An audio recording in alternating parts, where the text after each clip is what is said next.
करते हैं। ओम यह आत्मदा बलदा यस्य विश्व उपासते प्रशिशं यस्य देवाः यस्य छायामृतं यस्य मृत्युः कस्मै देवाय हविषा विधेम। ओम शांति शांति शांति।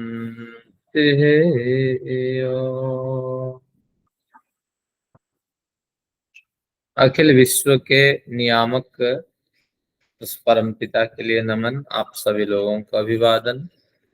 गीता की हमारी ये 12वीं कक्षा है। द्वितीय अध्याय आलोच्य विषय है। इसमें 55वां श्लोक है। मैंने आज थोड़ा इसका स्वाध्याय किया। मैंने कहा जब इसमें श्रम करना है थोड़ा इसका लाभ लिया जाए। तो इसमें थोड़ा चिन्मय वालों के देखते हैं पीपीटी और वो हमें क्या गाइड करते हैं, फिर हम उस पे उनको आधार बना के थोड़ी चर्चा प्रस्तुत करते हैं। और गीता के द्वितीय अध्याय में उन्होंने विषय वर्गीकरण किया। इस तरह विषय का वर्गीकरण जो है आत्माराम वाले प्रकरण में हम पहुंच चुके हैं। तो आत्माराम जो है 54 से 72। आत्माराम से मतलब है आत्मा में रमण करने वाला, रमण आत्मा में क्रीड़ा करने वाला। अपनी जो अपने अंदर जो संभावनाएं होती हैं जिसके कारण से हम अपने को अपने में संयम उत्पन्न कर पाते हैं, जिसके कारण से हम अपने अंदर जो बुराइयां हैं उसको हटा पाते हैं, संकल्प ले पाते हैं, अपने अंदर कुछ अच्छाइयां डाल पाते हैं।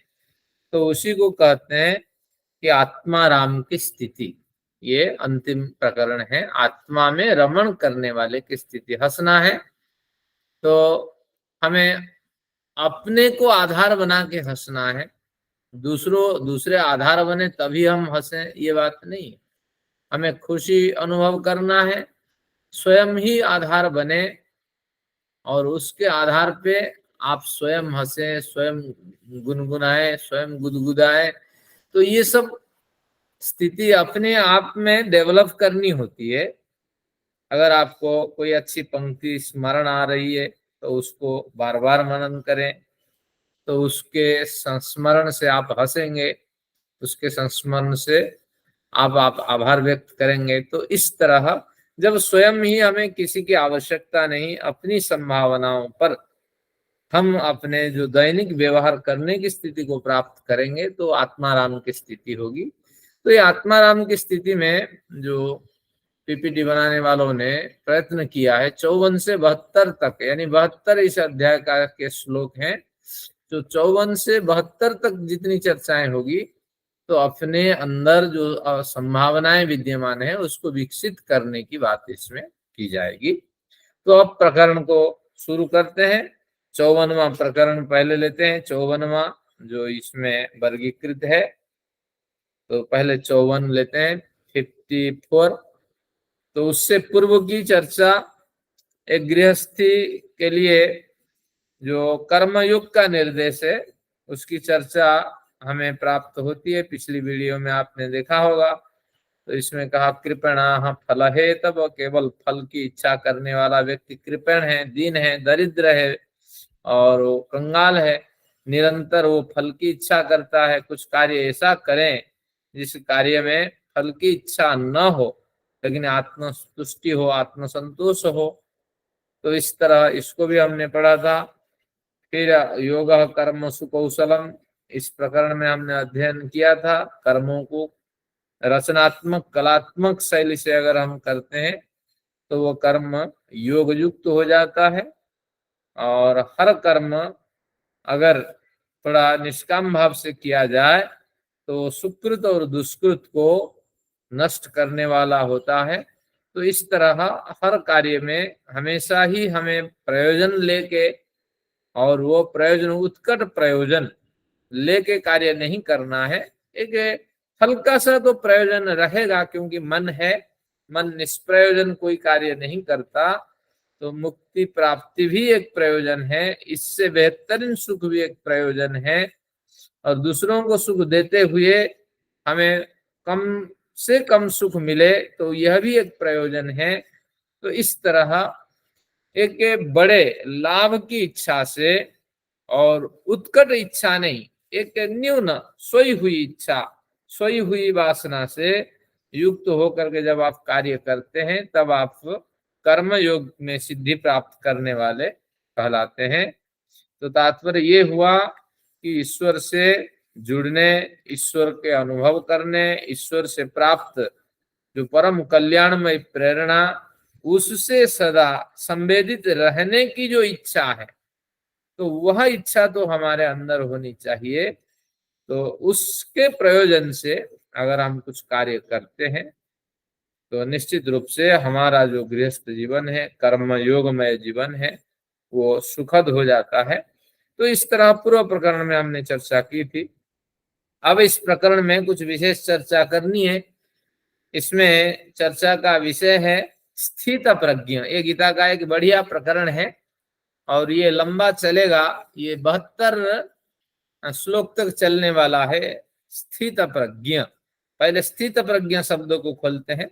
स्थिता प्रज्ञा यस्य सह, प्रज्ञा यानी बुद्धि।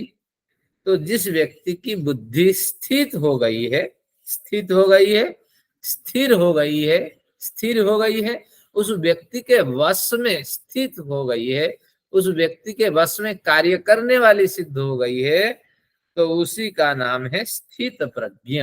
यानी व्यक्ति जैसे सोचता है और जैसे विचार करता है, उसकी बुद्धि वैसे क्रियान्वित होती है, लेकिन दूसरों के कहने पर या समाज के चक्कर में आकर या परिस्थिति के चक्कर में आकर वो अपनी बुद्धि को नहीं बदलता। तो इस तरह जब वो अच्छा बुरा जान लेता है, तो उसके बुद्धि में अच्छाइयां ही अच्छाइयां दिखने लगती हैं। तो उन अच्छाइयों में और आत्म कल्याण परक विचारों में जो अपनी बुद्धि को हमेशा स्थित करने की कला जिसने प्राप्त कर ली है, व जो स्थित करने की कला को प्राप्त किया है, तो उस पुरुष का नाम स्थित प्रज्ञ। हम स्थित प्रज्ञ नहीं है, क्योंकि हमारे विचार विविध होते हैं। अभी कुछ विचार हैं, परिस्थिति थोड़ी विपरीत हुई तो विचार को हम बदल देंगे, और फिर विविध परिस्थितियों में हम विविध स्वरूप धारण करते हैं। तो जैसे अर्जुन को विचलित स्थिति को प्राप्त हुई, लड़ाई दोनों ओर तैयार है सेना, लेकिन ये स्थित प्रज्ञ न होने के कारण तत्काल मोह उत्पन्न हुआ। तो इसी तरह हमारे अंदर स्थित प्रज्ञता नहीं है, हम अस्थित प्रज्ञ हैं। तो हमें स्थित प्रज्ञ की ओर चलना है। तो अब उस क्रम को शुरू करते हैं। हम तो चल नहीं पाएंगे, ये तो पता ही है, लेकिन एक बार अध्ययन करके हम कोशिश करें कि कुछ जीवन में हम अपने में बदलाव कर सकें। तो आइए 54वां पढ़ते हैं। स्थित प्रज्ञस्य का आभासा समाधिस्थस्य केशव, स्थितधिः किं प्रभाषेत किमासीता ब्रजेत किम। एक बार फिर। स्थित प्रज्ञस्य का आभासा समाधिस्थस्य केशव, स्थितधिः किं प्रभाषेत किमासीत ब्रजेत किम। इसको सरल ढंग से अगर अर्थ करें तो ये अर्थ बनेगा कि समाधिस्थस्य स्थित प्रज्ञस्य, समाधि में स्थित, समाधि यानी योग युक्त जीवन में स्थित जो पुरुष है, तो ऐसे समाधिस्थस्य स्थित प्रज्ञस्य पुरुषस्य हे केशव का भाषा। भाषा यानी परिभाषा। यहाँ 4 प्रश्न पूछे जाएंगे। जिनके पास पेन है, प्रश्न नंबर 1 है, भाषा पे लगाइए। भाषा का मतलब है वाणी नहीं है, भाषा का मतलब परिभाषा। उस स्थित प्रज्ञ व्यक्ति की जो समाधि में हमेशा योग युक्त जीवन में हमेशा स्थित रहता है, उसकी परिभाषा क्या है। आप अगर नियमित सोते हैं, नियमित समय पे सोते हैं और निश्चित समय पे जागते हैं और ईश्वर स्मरण करते हैं, सत्य आचरण करते हैं और प्राणियों की हिंसा नहीं करते हैं, तो यम नियम का पालन करते हैं, आप भी योग युक्त जीवन से युक्त पुरुष हैं, तो आप में थोड़ा सा और परिवर्तन की अपेक्षा है, तो उस परिवर्तन को करने के लिए ये कुछ निर्देश दे रहे हैं। आइए देखते हैं क्या कहना चाहते हैं कि समाधिस्तस्य स्थित प्रज्ञस्य है केशव का भाषा है केशव है, है क्या है कृष्ण। अब बताइए स्थित प्रज्ञ की क्या परिभाषा होनी चाहिए। तो कौन कह रहा है, अर्जुन कह रहा है। ये दोनों कैरेक्टर किसके हैं, व्यास के। व्यास अब अपनी बुद्धि से स्थित प्रज्ञ की परिभाषा के बारे में एक प्रश्न व्यास जी रख रहे हैं। फिर आगे क्या मिलेगा इस प्रकरण में, जहां 54 से 72 तक चलेंगे। स्थिताधे किम प्रभासेत, जो स्थित अधि व्यक्ति है, जिसकी बुद्धि स्थित हो गई है, जिसकी प्रज्ञा स्थित हो गई है, वही स्थित अधि यानी स्थित प्रज्ञा पुरुष किम प्रभासेत, कैसे बोलता है। कैसे बोलता है, उसकी वाणी कैसी होती है, लचीली होती है, आसक्ति युक्त होती है, असत्य बोलने वाली होती है, या बार बार विचार को बदलने वाली होती है, या सबको प्रिय लगने वाली होती है। तो इस वाणी के बारे में भी मुझे बताओ, वो कैसे बोलता है। हमारे अंदर अगर संभावनाएं हैं तो हम उसको विकसित कर सकेंगे, हम भी ऐसे बोले। बड़े बड़े लोगों को आप रविशंकर को देखते होंगे, और जो बड़े साधु संत हैं उनको भी थोड़ा बोलते वक्त देखिए, कितना मधुर और प्रिय बोलते हैं। बड़े से बड़े कठिन विषय, आक्रोशपूर्ण क्रोधपूर्ण विषय उनके सामने आने पर वो उसको कैसे अपनी सुंदर वाणी से उसका समाधान कर लेते हैं। तो ये भी एक जानने की कला है। हर व्यक्ति को, जो ऊंचा पद पे प्रतिष्ठित है, पहुंचा हुआ व्यक्ति है, समाज जिसका स्नेह करता है, तो ऐसे व्यक्ति की वाणी पे भी आप ध्यान दीजिए, तो वो उसकी परिभाषा जानेंगे, उसकी वाणी पे जानेंगे। इससे क्या होगा, आप भी अपने में परिवर्तन कर पाएंगे। ये केवल परिवर्तन का मतलब एक कला है परिवर्तन की, तो आप अपने में ये परिवर्तन ला सकेंगे। जो आप क्रोध से बोलते हैं, झंझनाहट के साथ बोलते हैं, गुस्से से बोलते हैं, उस पे भी आपका अधिकार हो पाएगा। आगे देखते हैं, दो प्रश्न हो गए कि माँ सीता वो बैठता कैसा है। स्थित प्रज्ञ व्यक्ति बैठता क्या है, बैठना कोई मायने नहीं। बैठने का मतलब है कि जब व्यवहार रहित काल होता है, यहाँ बैठना कुर्सी पे नहीं, जब व्यवहार रहित काल होता है, जिस समय हम समाज में, मैं अभी व्यवहार कर रहा हूं, आप भी सुन रहे हैं, व्यवहार है। जब हमारे पास बड़े समय होता है, तो उस समय का हम कैसे उपयोग करते हैं, व्यवहार रहित काल का हम उपयोग कैसे करते हैं। तो इस तरह स्थित प्रज्ञ पुरुष जब बैठता है, व्यवहार रहित काल को प्राप्त करता है, वो क्या करता है। आप क्या करते हैं व्यवहार रहित काल में, टीवी देखते हैं, और हर आधे घंटे में एक लड़ाई, और एक भी सीरियल मिस न हो जाए, और श्यामू की शादी हुई, उसका प्यार हुआ, उसकी कसम, ये सब चलता है प्यार। না आचार्य এটা দেখি না আমরা এগুলো। तो यही कह रहे हैं, हमें स्थित प्रज्ञ बनना है। तो इसलिए किमासी, तो ये पंक्ति महत्वपूर्ण है। जब व्यवहार रहित काल है, हमारा आचरण कैसा होना चाहिए। बिल्कुल गीता से हमें संकेत मिलेगा कि हम अपने में क्या क्या सुधार कर पाएंगे। ब्रजेत किम, ब्रजेत कैसे चलता है। चलता है पैदल, तो उससे हर व्यक्ति चलता है, तो चलता से अभिप्राय चलने के, पैदल से चलने की नहीं, आचरण कैसे करता है, दूसरों के साथ व्यवहार कैसे करता है, उसका उसके साथ जो डीलिंग है वो कैसे होती है, तो बस कैसे बाधा के लिए वो मर मिटता है।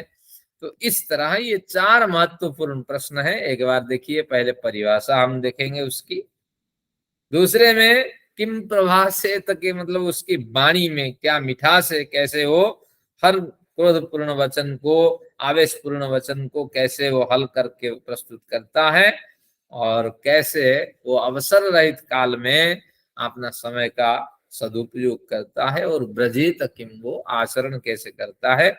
तो ये भी एक महत्वपूर्ण श्लोक है, इसको आप नोट करके रखिए। और यहाँ से हम कुछ महत्वपूर्ण चर्चा की ओर चलेंगे, आज देखते हैं। अब पहले जो प्रश्न है, पहला प्रश्न है स्थित प्रज्ञस्य का भाषा, उसकी परिभाषा क्या है। तो ये परिभाषा स्थित प्रज्ञ की परिभाषा है। अगर गीता की भी एग्जाम हो, गीता की परीक्षा ली जाए, तो आपसे पूछा जाएगा स्थित प्रज्ञ की परिभाषा लिखो 2 नंबर, तो इसी श्लोक को याद करके आप लिख देंगे। तो अब देखते हैं, हमें तो कोई परिभाषा एग्जाम नहीं देनी है, लेकिन पढ़ के आनंद लेना है। देखते हैं क्या है।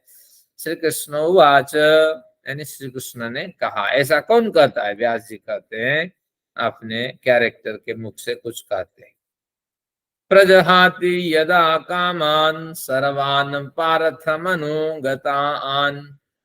आप पढ़ेंगे ना गीता, तो कहीं इस तरह स्पष्टीकरण नहीं है कि किमासीत वो कैसे बैठता है, चलता कैसे है, आचरण कैसे करता है। तो बस इस तरह कहीं उल्लेख नहीं है। तो इसलिए गीता एक मजबूत गीता होनी चाहिए, और जिसने इसको खुला है। तो एक बढ़िया पुस्तक मेरे सामने है, उनका नाम है जयदयाल गोयंद, गीता प्रेस का। वो भी काफी हद तक खोलते हैं। पहले आर्य समाजी विद्वान रहे, और बाद में फिर सनातन विचार इनका बना। लेकिन जो शास्त्र आदि अध्ययन किए थे, तो उनको विस्मरण नहीं किए हैं।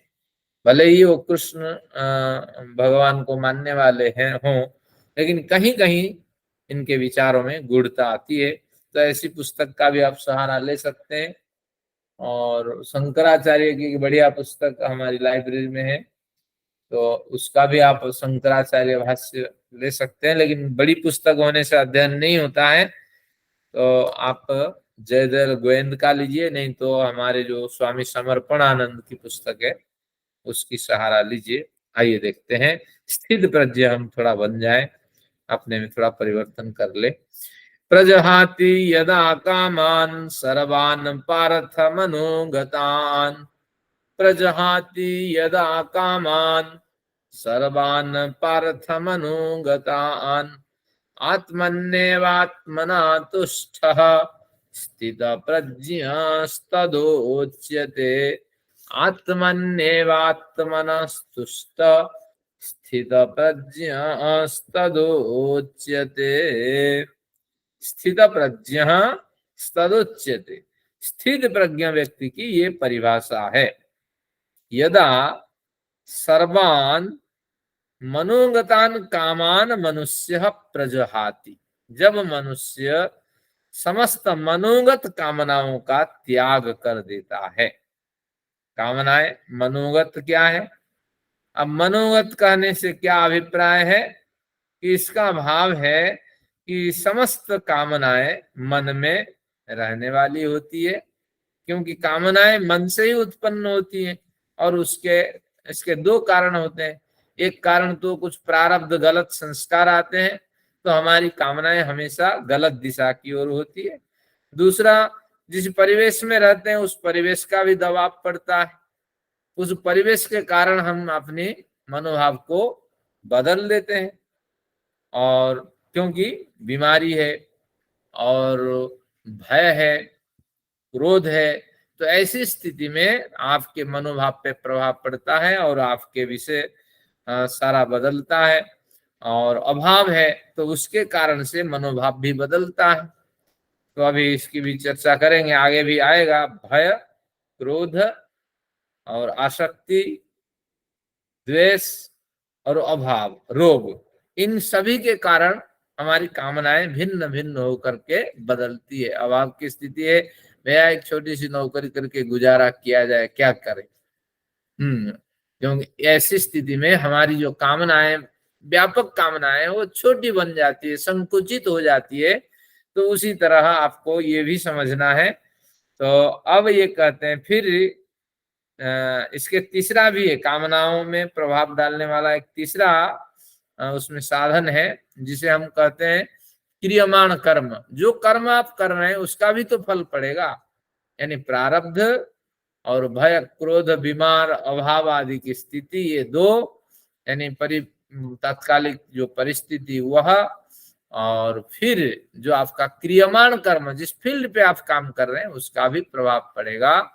तो इस तरह स्थिति में आप क्या करेंगे कि अपनी कामनाओं से प्रभावित रहेंगे। तो यही कहते हैं कि प्रजहाति यदा पार्थ, प्रजहाति यदा कामान सर्वान पार्थ मनोगतान।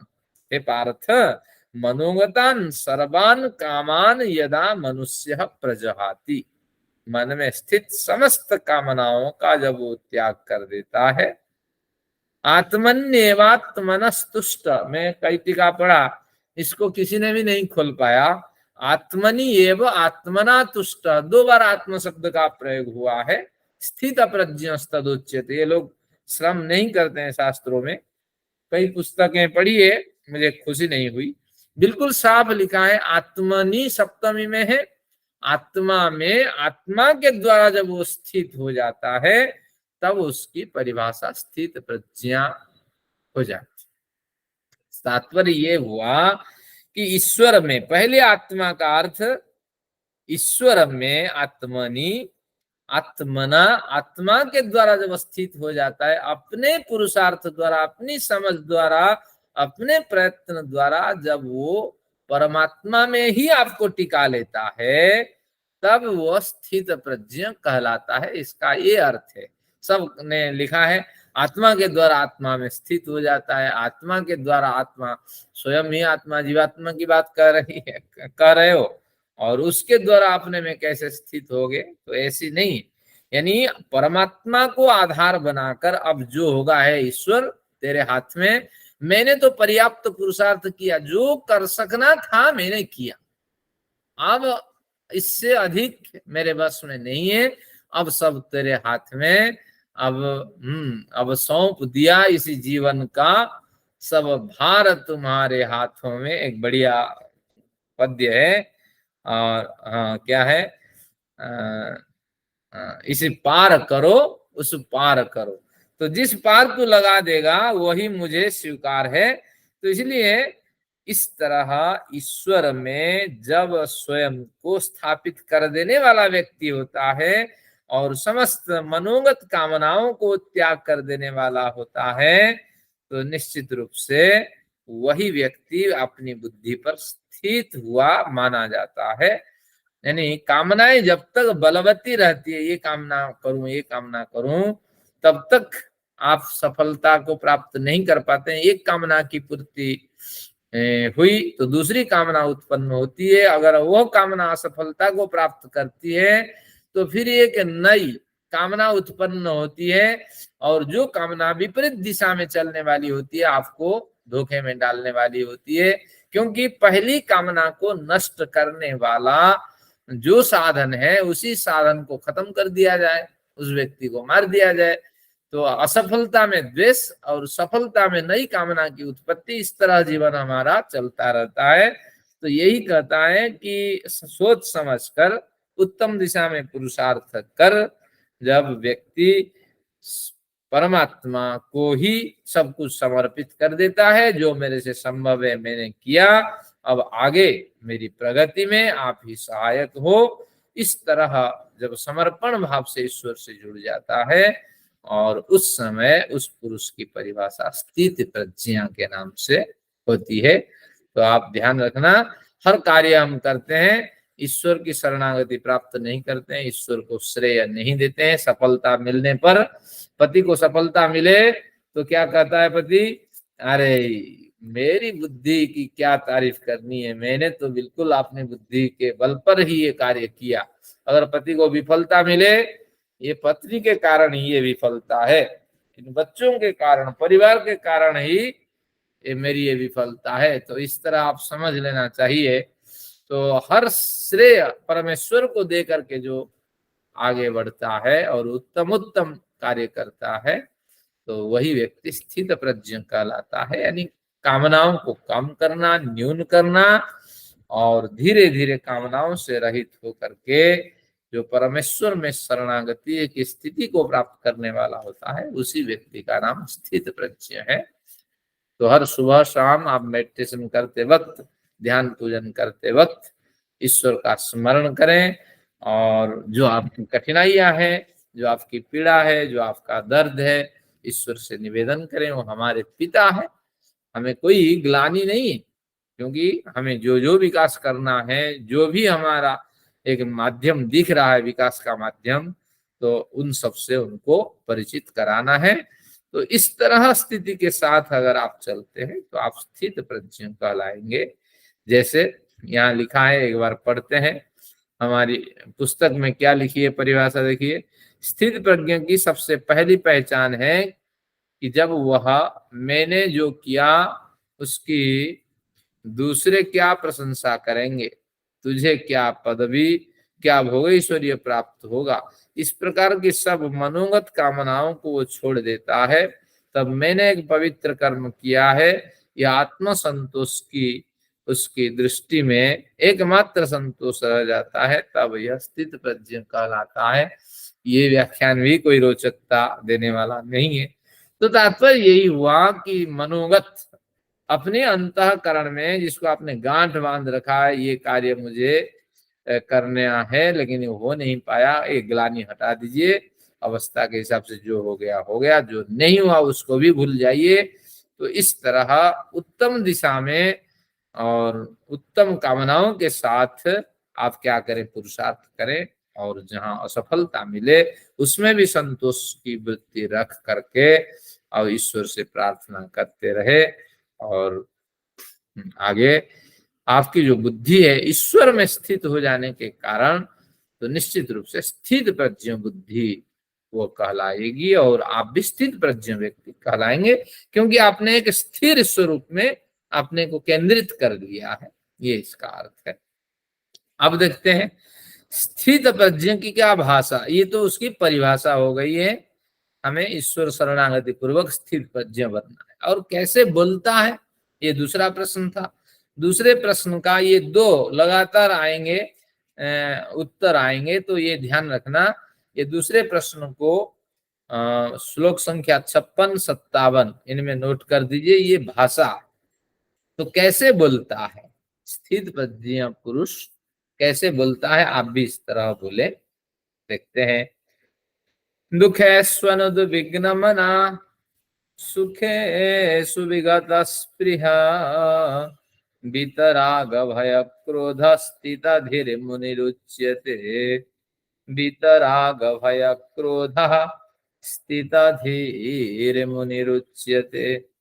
दुखे स्वनुद्विग्नमनः सुखे सुविगत स्पृहः वितराग भय क्रोधः स्थित धीर मुनिरुच्यते।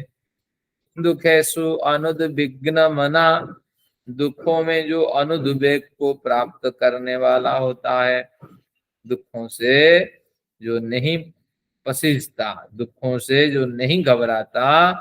दुख आया है निश्चित रूप से ये मेरे प्रारब्ध वश है, क्योंकि भोगने पर ही तो दुख समाप्त होंगे। तो इस तरह भावना लेकर के जो उनको भोगता है, ऐसा नहीं कि पुरुषार्थ नहीं करना दुखों से हटने के लिए, पर्याप्त पुरुषार्थ करते हुए असफलता की स्थिति में अपने आप में धीरज बांधिए।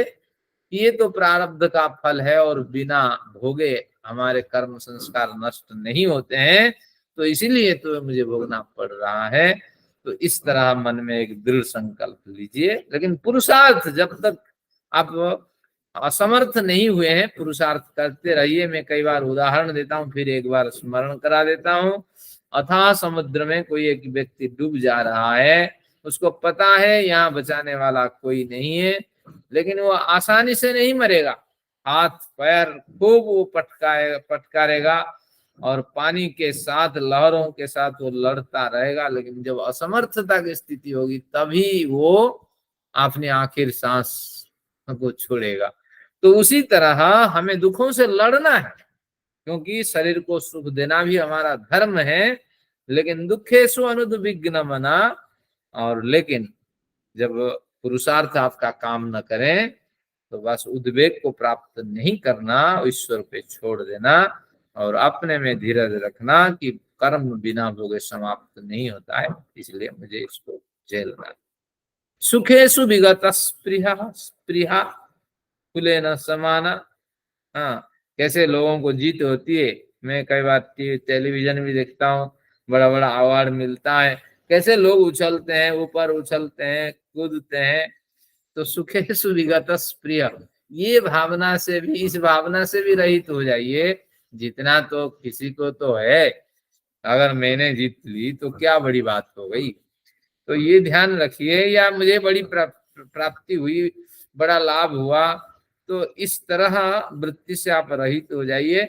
विगत स्पृहा, स्पृहा से रहित हो जाइए और उसको पी जाइए और सुख को और व्यक्त होने न दीजिए, क्योंकि आज सुख आया है, निश्चित रूप से ये भी चला जाएगा।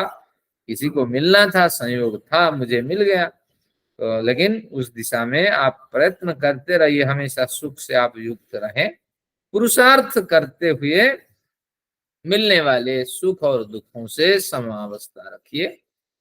अब बीतराग भय क्रोध स्थित धीरे मुनि रुच्यते, यहाँ जो धी शब्द है, ये धी बुद्धि और ये वाणी के वाचक। लक्षणा से, प्रश्न क्या था, कैसे बोलता है, लक्षणा से ये धी शब्द वाणी को प्रतिपादित करने वाला सिद्ध होगा। बहुतों ने इसको नहीं समझ पाया और प्रश्न तो उठा दिया लेकिन समाधान नहीं दिया, तो गीता में श्रम करना बड़ा आवश्यक है। तो देखते हैं, इसको अध्ययन कराने के बाद अगर मुझे लगा कि गीता पे भी एक बढ़िया पुस्तक होनी चाहिए तो उस पे भी विचार कर सकते हैं। मैं तो टीका आदि देखता हूँ, क्या क्या लिखते हैं लोग, पता ही नहीं है। तो बीतराग भय क्रोध स्थित धीर मुनि रुच्यते, जिसकी बुद्धि स्थित है वो तो स्थित अधि है, लेकिन किसमें स्थित है, बीतराग भय क्रोध, जिनके बीत गया है राग भय क्रोध। अभी कह रहा था कि राग जिसके अंदर नहीं है, राग यानी आसक्ति, भय भी जिसके अंदर नहीं है, क्रोध पे जिसने संयम कर लिया है, तो ऐसे भय, आसक्ति और क्रोध से रहित वाणी को जो बोलता है वही स्थिताधि मुनि कहलाते हैं, मननशील पुरुष कहलाते हैं। यानी पहले ऊपर की पंक्ति में उन्होंने अपनी स्थिति बताई, दुखों में अनुद्विग्न होना है, सुखों में स्पृहा रहित होना है, लेकिन वाणी उसकी कैसी होती है कि आसक्ति रहित उसकी वाणी होती है, भय रहित होती है और क्रोध रहित होती है। आसक्ति युक्त होने से क्या है, मेरा बेटा गलत नहीं कर सकता, गलत को भी आप सही साबित करने में लगे रहते हैं, क्योंकि आसक्ति से, राग से आप पीड़ित हैं। गलत कार्य करने पर सफाई आप क्या देंगे, आप गवाह हैं कोर्ट में, आप अपने बच्चों के, परिवार के हित तो सोचते हैं, तो इसीलिए कहेंगे नहीं नहीं इसने गलती नहीं की है।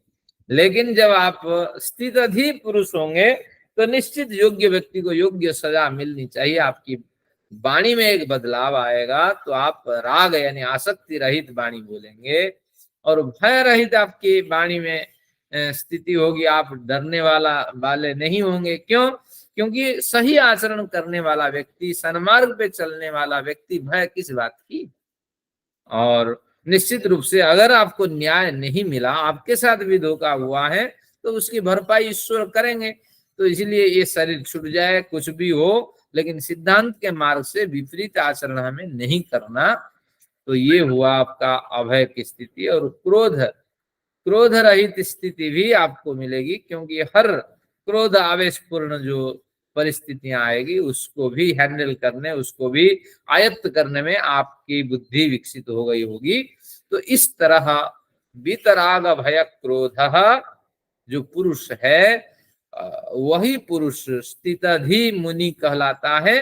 लेकिन अब इसका अर्थ होगा बीतराग भय क्रोध युक्त वाणी से युक्त जो पुरुष है वही पुरुष मुनि कहलाएंगे, वही पुरुष स्थित प्रज्ञ कहलाएंगे। तात्पर्य यह है हुआ कि तैत्तिरीय ब्राह्मण में एक पंक्ति आती है, यन मनसा मनुते, यहाँ धी मन का वाचक है, क्योंकि कई बार तन्मे मनः शिव संकल्प मस्तु वेद में आता है, वो मेरा मन शिव संकल्प वाला हो जाए। तो इसका मतलब है केवल मन का कथन नहीं है, मन बुद्धि चित्त अहंकार रूपी चार अंतःकरण का कथन है। तो यहाँ स्थित अधि की बात चल रही है, तो यहाँ धी जो है ये संपूर्ण अंतःकरण की अभिव्यक्ति है। तो इसलिए ये कहता है जन मनसा मनुते, आप जैसे मन से मनन करेंगे तद वाचा बदती, वाणी में आप ऐसे बोल पड़ेंगे। बार बार किसी चीज का मनन करें और आप शर्म बस या लज्जा बस या भय के कारण उसको न बोलते हो, लेकिन ऐसी परिस्थिति आएगी कि आप उसको बोल पड़ेंगे, रात में भी बड़बड़ाते रहेंगे। तो तात्पर्य ये हुआ, मन के धरातल पर अगर किसी विचार को आपने उठाया तो वाणी से वो विचार व्यक्त हो ही जाता है। तो ये ध्यान रखना, जन मनसा मनुते तद वाचा वदति, यद वाचा वदति तत् कर्मणा क्रियते, जो वाणी से आप बोल लेते हैं धीरे धीरे कर्म में उसको अपनाने का प्रयत्न करते हैं।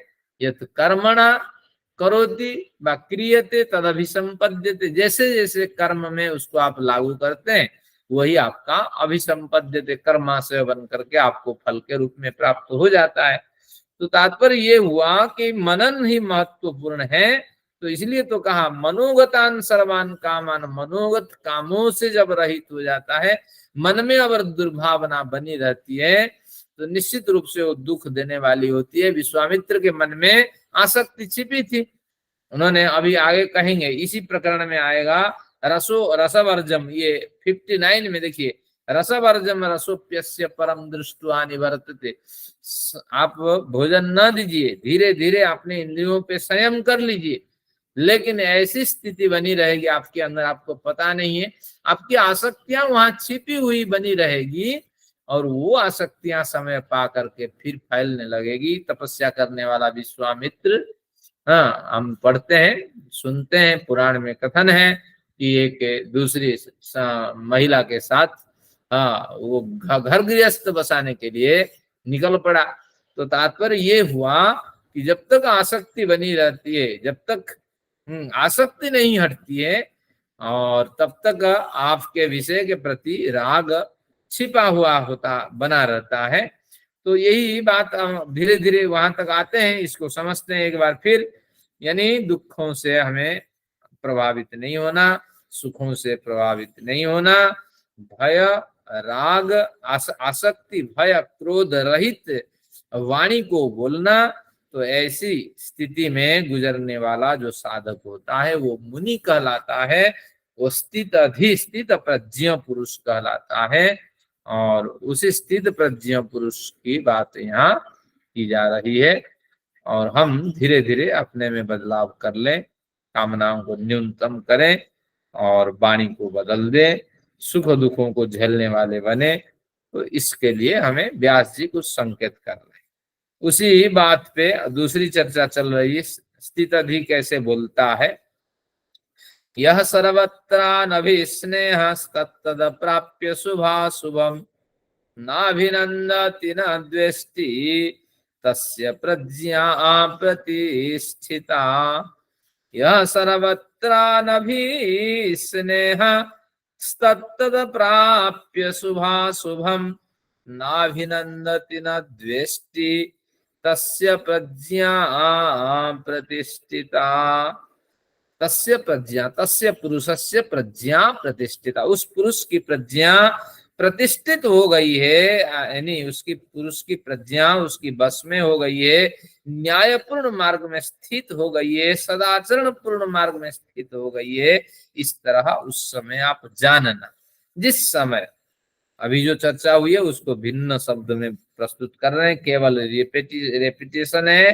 क्या कहते हैं, यह सर्वत्रानभिस्नेह, अभिस्नेह यानी राग, अनभिस्नेह राग से रहित हो जाना, आसक्ति से रहित हो जाना। अभी हमने पढ़ा था, केवल शब्द को बदल दिया। और जब जो पुरुष सर्वत्र सब जगह अनभिस्नेह बना रहता है, किसी और झुकाव नहीं होता है, जैसे ईश्वर न किसी के प्यारे हैं और न किसी के दुश्मन है, सब में समभाव है, सबका कल्याण वो चाहते हैं, तो उसी तरह किसी की ओर झुकाव जब आपका नहीं होगा तो उस समय आसक्ति रहित आप होंगे। इसी को कहते हैं अनभिस्नेह, स्नेह से युक्त नहीं होना, यानी आसक्ति रहित की स्थिति प्राप्त होना। यह सर्वत्र अनभिस्नेह तत्तद प्राप्य शुभा अशुभम, तत्तत्शुभाशुभम प्राप्य, उन शुभ अशुभ को प्राप्त करके। मैं थोड़ा बिजी हूँ, 15-20 मिनट, आधा घंटे के बाद बस। हाँ, तो इसमें कहा कि यह सर्वत्र अभिस्नेह तत्तद प्राप्य शुभाशुभम नाभिनंदति। पहले अनभिस्नेह होना, आसक्ति रहित होना, शुभ अशुभ जो कुछ मिलता है प्राप्य न अभिनंदति, अशुभ का और शुभ का जो भी फल मिलता है तो उससे प्रभावित भी नहीं होना।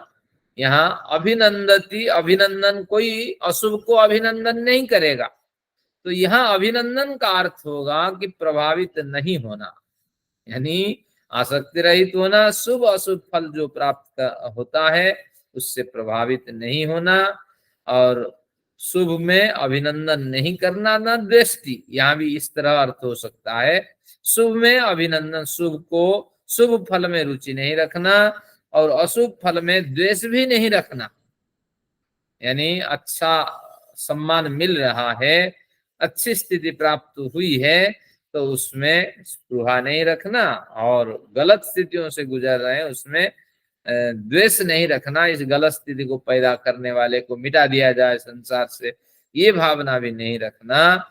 हमेशा प्रार्थना करते रहना, हे ईश्वर, इसका जो मेरे अशुभ कर्मों को देने वाला है तो उसको सद्बुद्धि प्रदान करें, आप किसी की बुराई न सोचें। तो ऐसी स्थिति में अगर गुजरते हैं, तस्य प्रज्ञा प्रतिष्ठिता, तो ऐसे पुरुष की प्रज्ञा प्रतिष्ठित हो गई है, सन्मार्ग में, सत्कर्म में, सत दिशा में प्रतिष्ठित हो गई है, ये हम मानेंगे। तो तात्पर्य ये हुआ, केवल पूर्व कथन का यहाँ रेपिटेशन है, हमें हमेशा समभाव बनाए रखने के लिए ये गीता का ये श्लोक प्रमाण देता है। तो हमारी वाणी कैसी होनी चाहिए? अभिनंदन पूर्ण वाणी नहीं होनी चाहिए कि हाँ जी यही बेटा आ जा आ जाओ, और दुश्मन भी आए इसको मैं तो देखना नहीं चाहता। कई बार ऐसा होता है, हमने भी अनुभव किया है, जो द्वेषी व्यक्ति होता है उसको देखते ही, दूर से छत पर से देखते ही हमें गुस्सा से शरीर तमतमाता है और क्रोध आवेग हो जाता है, भैया नीचे जा रहा है, उसका इतना असर हमारे अंदर है कि हम छत पे भी खड़े होकर के गुस्से से उसको तमतमा करके देखते हैं। लेकिन उस समय भी आप ध्यान रखिए कि हम अविद्या से प्रेरित हैं। जब ये भावना हट जाएगा, सब में संभावना की स्थिति बनी रहेगी, तब आप अध्यात्म मार्ग में विकास कर रहे हैं। ये तो केवल शास्त्र की बात नहीं है, कई बार इसको जीवन में उतारना होता है और हर परिस्थिति में समभाव बनाए रखनी होती है। तो हमारी वाणी किसी की तारीफ करने के लिए न निकल पड़े, जो हमें अच्छा चाहता है, हमारी वाणी किसी की बुराई करने के लिए न निकल पड़े। तो इस तरह वाणी को बोलने वाला जो होता है वो स्थितधि होता है। तो अब देखते हैं स्थितधि कैसी वाणी बोलता है, कि आसक्ति रहित होती है, वीतराग भय क्रोध, राग रहित होती है, भय रहित होती है, क्रोध रहित होती है, और अभिनंदन करने वाली नहीं होती है, क्योंकि यथार्थ बोलता है, हाँ आपने श्रम किया है, आपको ये सफलता मिली है, इसलिए निश्चित रूप से आप इसके योग्य हैं, और किसी का द्वेष नहीं करता है, किसी को गाली नहीं देता है, किसी को कठोर नहीं बोलता है, गाली नहीं, वो वाणी किसी को गाली नहीं देती है, कठोर नहीं बोलती है। तो इस तरह स्थित प्रज्ञा की ये वाणी होती है। तो यहाँ से ये अर्थ आपको खींच के लेना है, ये साफ नहीं है कि स्थितधि इसी तरह बोलता है, लेकिन यहाँ अर्थ आपको खींचना है, तब जाकर के संगति आप लगा पाएंगे। बहुतों ने तो इसके व्याख्यान में फंसते हुए विस्मरण ही हो गया। 4 प्रश्न पूछे थे, क्या क्या 4 प्रश्न थे। चलिए अब देखते हैं तीसरा प्रश्न क्या था। स्थितधि किम प्रभासेत किमासीत आसीत, कैसे बैठता है। जब आप उचित अवसर मिलता है, हमारे जीवन में बड़े समय होते हैं लेकिन हम उन समय का बर्बाद कर लेते हैं। कोई सिलाई में लगा रहता है, कोई कुछ सीखने में लगा रहता है, वो तो सांसारिक कार्य है। कुछ आध्यात्मिक कार्य में भी हमें मनोनिवेश करना चाहिए, तो उसके ओर वो संकेत देता है। देखते हैं व्यवहार रहित काल में स्थित प्रज्ञ पुरुष कैसे क्या करता है, अपने जीवन को संवारता है। यदा संहरते चायं कुर्मुंगानिव सर्वशः, यदा संहरते चायं कुर्मुंगानिव सर्वशः, इन्द्रियाणीन्द्रियार्थेभ्य तस्य प्रज्ञा प्रतिष्ठिता। यदा संहरते चायं कुर्मुंगानिव सर्वशः, इन्द्रियाणीन्द्रियार्थेभ्य तस्य प्रज्ञा प्रतिष्ठिता। वही है, पूर्व श्लोक में भी कहा था तस्य प्रज्ञा प्रतिष्ठिता, तो तस्य पुरुषस्य प्रज्ञा प्रतिष्ठिता इति अहम मन्ये। तो उस पुरुष की जो प्रज्ञा है, बुद्धि है, वो सन्मार्ग में, ईश्वर में, न्यायपूर्ण कार्य में प्रतिष्ठित है, और इस तरह मैं मानता हूं। ये व्यास का कथन है। अब कहते हैं व्यवहार रहित काल में कैसे पुरुष होता है।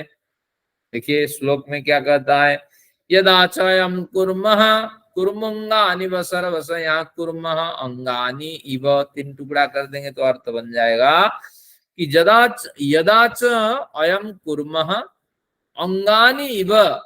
जैसे कुर्म किसे कहते हैं, कछुए को। जैसे कछुआ क्या करता है, अंगानि इव, जैसे अंगों को क्या करता है, संहरते। यदा संहरते जोड़ देंगे, अंगों को कैसे समेटता है। उसके ऊपर एक खोल होता है और नीचे उसके सारी हड्डी पसली मांस स्नायु नस नाड़ियां हैं, तो उसके अंदर फिर नीचे भी एक खोल होता है उसका, वो बीच में वो घुसा हुआ होता है। और फिर वो जब कोई कठिन परिस्थिति आए तो उसके अंदर जो बीच के पोर्शन है उसमें अपने क्या है, खोपड़ी को, अपने हाथ पैर आदि को घुसा देता है और सुरक्षित महसूस करता है। वो पलट भी जाए तो नीचे भी एक खोल है, और सीधे रख स्थिति में जाए तो ऊपर भी एक उसका कठिन आवरण रूपी खोल है। तो अब वही कह रहे हैं, यदा च अयम कुर्मः अंगानि, वजह से वो अपने अंगों को समेटता है। तो इंद्रियार्थेभ्य इंद्रियाणि सर्वशः संहरते। तो पुरुष जो है, जो स्थित प्रज्ञ पुरुष है, वो अपने इंद्रियों को अर्थों से, इंद्रियार्थेभ्य, हर इंद्रिय एक एक अर्थ की चाह रखता है, तो उन इंद्रियों को अपने विषयों से वो हटाने की कोशिश करता है। तो फिर कहते हैं तस्य प्रज्ञा प्रतिष्ठिता। ऐसे पुरुष की प्रज्ञा प्रतिष्ठित हो गई है, यह समझना चाहिए। यानी टीवी देखने से बढ़िया है कि नोट करके रखें कहाँ कहाँ मेरे जीवन में त्रुटियां हुई है, कहाँ कहाँ इन इंद्रियों के कारण से मैं दुख के भागी बना हूं। कुछ विचार करता हूं लेकिन निद्रा आती है, कुछ पढ़ता हूं तो आलस्य आता है, कुछ भोजन करता हूं वो पचता नहीं है। हाँ, और हमेशा जो हमारी जो तृष्णा है भोगों को भोगने की, वो समाप्त नहीं होती है। तो इनको नोट करें, और नोट करके क्या करें कि इनको सुधारने की कोशिश करें। कैसे सुधारें ना, जैसे विपरीत परिस्थिति होने पर कछुआ अपने अंगों को अंदर डाल देता है, तो इसी तरह इंद्रियों को अपने अर्थों से हटाने की कोशिश करें। तात्पर्य ये है कि इंद्रिय आपका कुछ भोगना चाहती है। जैसे आपका सबसे जो वीक पॉइंट है, क्या आपको ज्यादा पसंद है, तो आप उसी पसंद में सारी जिंदगी बिताते हैं। धीरे धीरे उस पसंद से रहित भोगों को भोगने की चेष्टा करें। जिसको भोग लिया, लेकिन निरंतर उसी में न लगा रहे। उन भोगों से जिनको आपने जान लिया, उनसे भी भिन्न भोग है, उनकी ओर थोड़ी प्रवृत्ति हो, और या उसमें ज्यादा आसक्ति है, न्यूनतम भोगों को ग्रहण करें, कभी कभार भोगों को ग्रहण करें। तभी जा करके इंद्रिय पर आपका अधिकार होगा। नहीं तो इंद्रियां जो चाहती हैं उसको भोगते रहेंगे तो ये शरीर का मोटापा है वो भी बढ़ता जाएगा। और क्या है कि शरीर की जो हार्ट है और लीवर है ये सब धीरे धीरे डैमेज होते जाएंगे, क्योंकि वही एक ही प्रकार के पदार्थ अंदर घुसते जाएंगे और शरीर असमर्थता को प्राप्त करता जाएगा।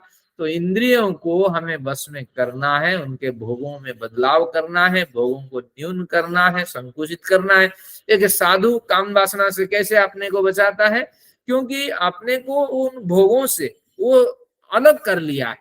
वो न पिक्चर देखता है, न टेलीविजन देखता है, हाँ न इस तरह समाज में आता है जिस समाज में आकर के विविध दृश्यों पे नजर जाने के कारण उसकी साधना में भंग हो, तो एकांत का चुनाव करता है, तभी जाकर के वो साधना कर पाता है।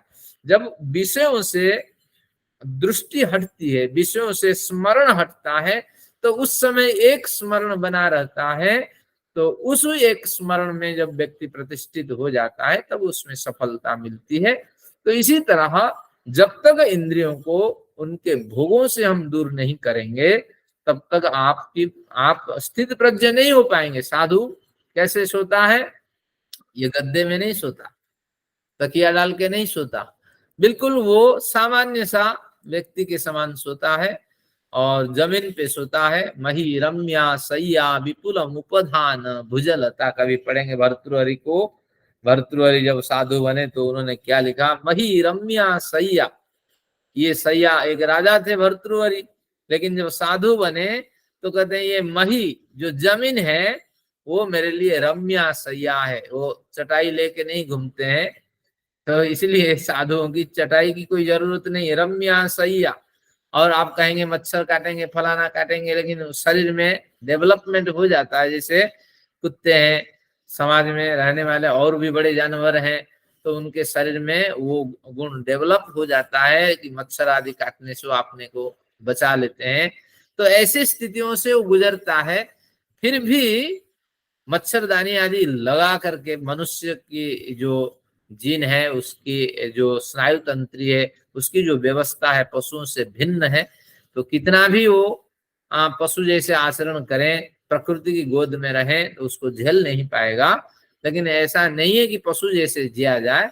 लेकिन उन्होंने जो लिखा है भर्तृहरि, उससे पता लगता है कि मही सैया यानी जमीन में वो सोते थे। विपुलम उपधान भुजलता, अपने जो भुजाएं हैं उसको तकिया बनाते थे। व्यजनम चाकाश, आकाश जो वितानम चाकाश, आकाश उनके चंदुआ है, यानी आकाश उनके लिए छत था। और व्यजनम चाकाश वितानम चाकाश व्यजनम अनुकूलो यमनिला, ये जो हवा है नेचुरल जो हवा आती है वही उनके लिए पंखा है।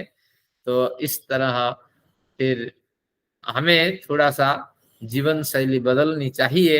इन गद्दे से थोड़ा, गद्दे को भोग लिए हैं, खाट को भी भोग लिए हैं, थोड़ा अलग से सोने की कोशिश करें, बिना तकिया के सहारे सोने की कोशिश करनी चाहिए।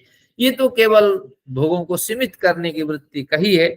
तो बस धीरे धीरे आप इसी तरह आप क्या करें, भोजन में भी परिवर्तन करें और ज्यादा से जिसमें आपका लगाव है, कमजोरी जिस पदार्थों को भोगने के लिए, उससे भी अपने को बचाएं।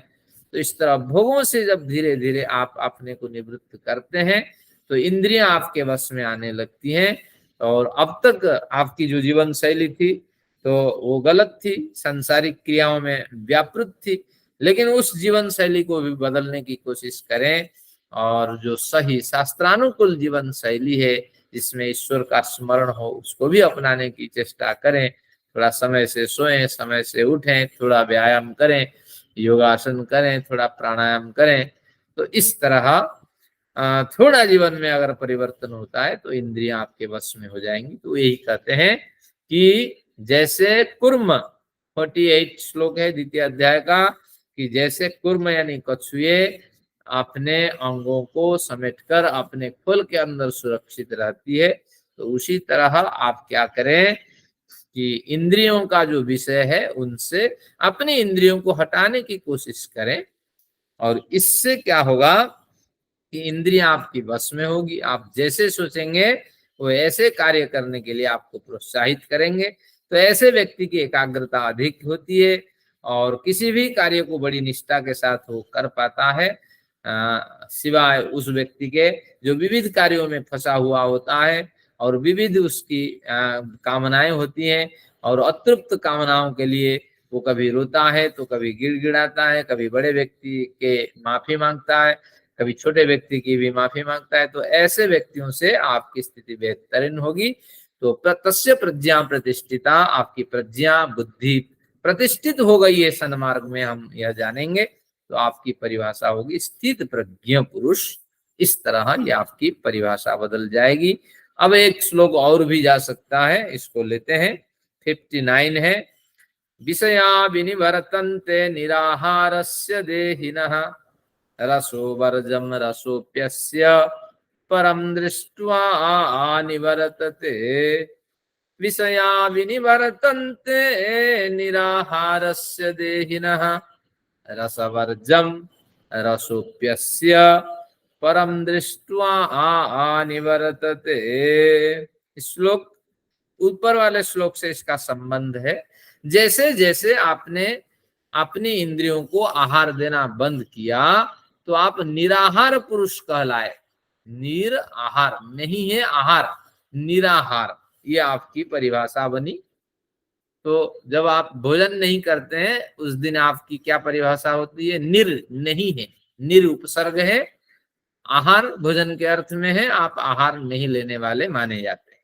जब इंद्रियों को उनके भोग नहीं दिलाए, जैसे साधु काम रूपी वासना पे अधिकार करता है, उन्होंने काम रूपी वासना को भोग दिया ही नहीं है, उन इंद्रियों को उन्होंने केवल ही मल त्याग मूत्र त्याग के लिए व्यवहार किया है। तो उसी तरह न्याय से आप समझ लीजिए, जब आपके मन जो चाहता है, जीवा जो चाहती है, नासिका जो चाहती है और शरीर जो चाहता है गद्दे आदि बढ़िया ले लिया जाए, ये खाट बदल दिया जाए और एक बढ़िया कुछ साज सज्जा बेडशीट आदि दिया जाए, तो ऐसी स्थितियों से जब आप रहित हो जाते हैं, यानी अपने इंद्रियों को निराहार में रखते हैं, तो विषया विनिवर्तन्ते, धीरे धीरे विषय आप उनसे समाप्त हो जाते हैं। विषयों पे जब इंद्रियां नहीं भागती हैं तो इंद्रियां आपके वश में होती है।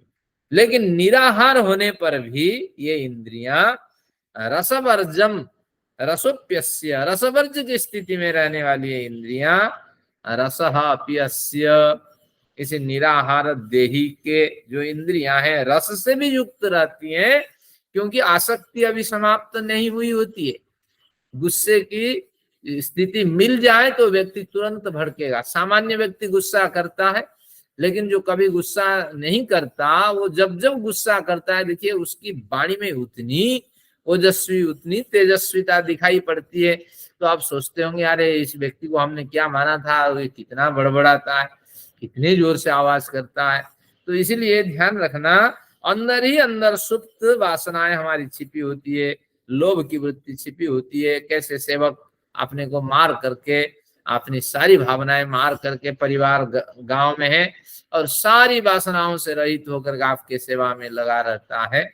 क्या है? उन्होंने इंद्रियों को आहार नहीं दिया। नहीं देने पर, निराहार रखने पर भी आसक्तियां भी बलवती है। बढ़िया साधु का आचरण किया, अगर कहीं पैसे का बढ़िया अवसर मिला, वो छोड़ेगा नहीं, उसको लेके भागेगा।